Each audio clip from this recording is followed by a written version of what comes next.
Hello guys, I hope you're doing well, and I bet you have a hard time understanding long division, but do not worry, I am going to teach you how to do that in this lecture. Why do I prefer long division over synthetic division? First of all, when you use synthetic division, you can only have x to the first power in your denominator, but in long division you can basically divide any kind of polynomials that you want. Second of all, you do not have to memorize, okay, here I put x to this power, here I put x to this power, here I have to divide, here I have to do this. I feel like memorization gets rid of the entire point of math. Like, math is not about memorization. Math is about making logical connection.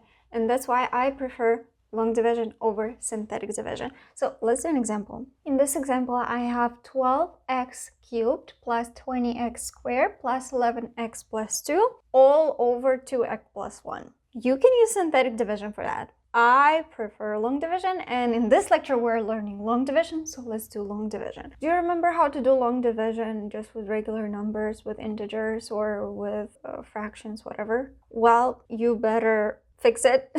I mean, you better know how to do long division with numbers, because this is just one step harder. So let's write down our numerator as our divider and denominator as our divisor.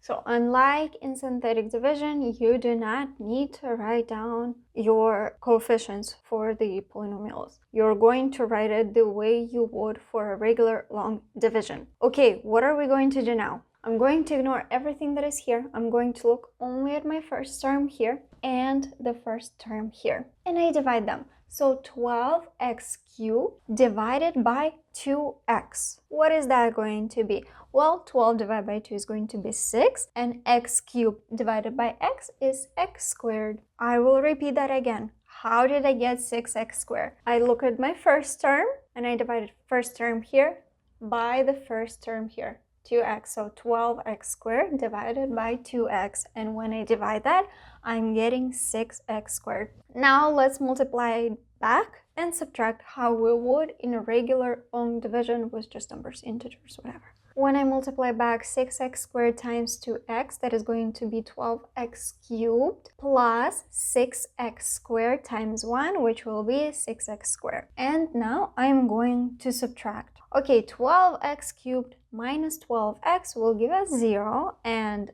20x squared minus 6x is 14x squared. Bring down next term, so 11x. Now we're doing the same thing. We're looking at our first term and divided by the first term. So 14x squared divided by 2x. That will be just 7x, so plus 7x. Now we're going to multiply back 7x times 2x and 7x times 1, 7x. Keep subtracting. We're not adding like we're doing it in the synthetic division. In synthetic division, we're multiplying and adding. Here we're actually dividing, multiplying, subtracting, bringing down next term. 14x squared minus 14x squared is 0. 11x minus 7x, 4x. Bring down plus 2. Now I have 4x plus 2 divided by 2x. So 4x divided by 2x, that is 2. 2 times 2x is 4x. And 2 times 1 is 2. And now I subtract, and what do I get? I get 0. And this is your final answer. Let's repeat again. What did I do?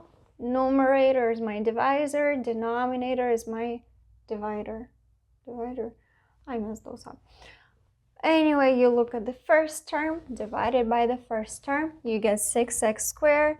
Then multiply this one by each term in your divisor,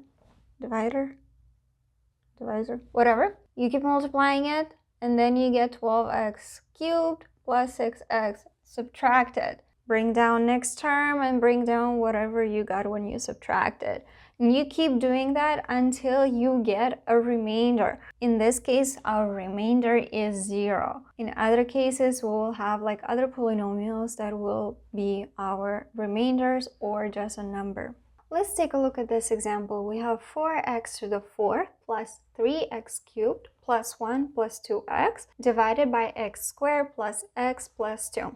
Here, we cannot use synthetic division because x is to the second power. So here you can only use long division. So let's set it up. But if we were to set it up, we'll run into a problem. We have 4x to the 4th, 3x cubed, and then we do not have anything squared. If we do not have anything squared, it's actually 0 times x squared.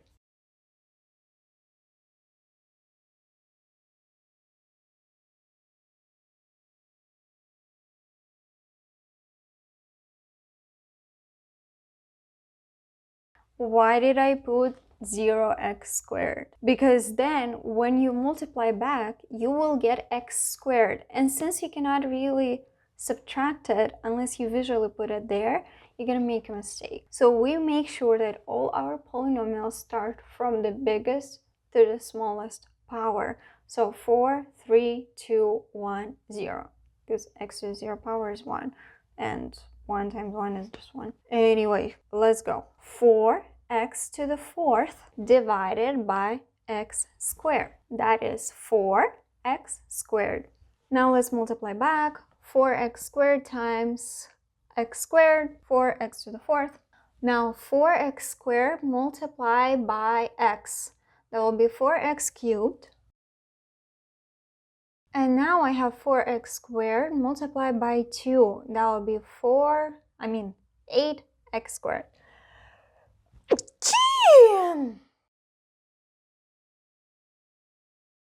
Now look at this. We have 8x squared and 0x squared. If you were to put here,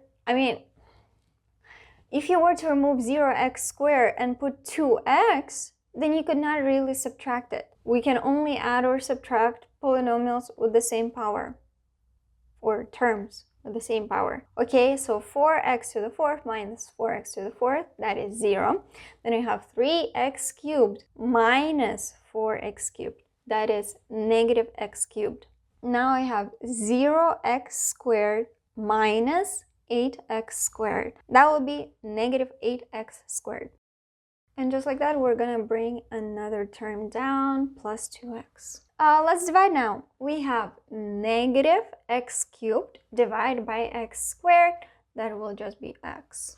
Okay, now let's multiply back. X times x squared, that will be x cubed.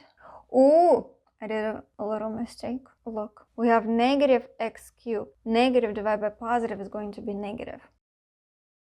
Yes, negative x. Negative x times x squared is going to be negative x cubed. Then I have negative x times x will be negative x squared. And then negative x times 2, negative 2x. So I have negative x cubed minus negative x to the 3rd. So I'm just going to switch all the signs here. This turns plus, plus, plus, plus. Okay, this will be easier. Negative x cubed plus x cubed, 0, negative 8x squared plus x squared, 7x squared. And here I have 2x plus 2x, 4x. Bring down plus 1.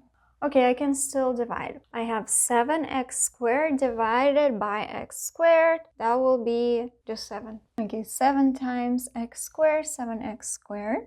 7 times x, 7x. And then 7 times 2, 14. Okay, let's subtract 7x squared minus 7x squared. That is 0. And 4x minus 7x, negative 3x. And then I have 1 minus 14, negative 13. And look, we cannot keep dividing further because we have x to the 1st power and here we have x to the 2nd power. So this is your remainder. I'm going to show you how to write the answer. So this is our answer, 4x squared minus x plus 7. This will be a remainder, so I put it in my numerator. And this, whatever the divisor, will stay in my denominator.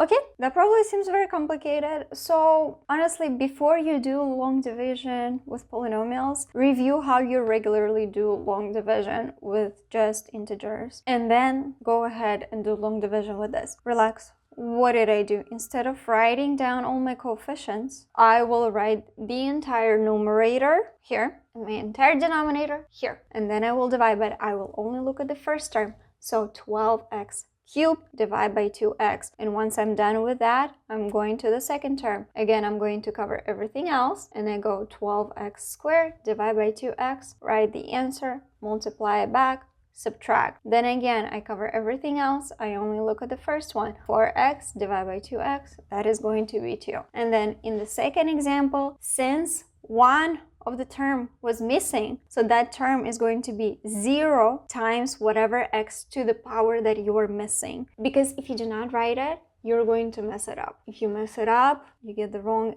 answer. And we do not want to do that in math. Okay, when you are missing something, you write 0. Then you keep dividing, keep dividing, keep dividing. And if you see that the power of your term is less than the power that you're dividing by, that's when you stop and write this as your remainder. Okay, I do not expect you to understand it from the first time. It took me some time to figure out how to do this, and frankly I only understood how to do this when I was in calculus. But yeah, watch this video as many times as you need to understand long division. Do some practice, and I will see you in the next video. Bye bye.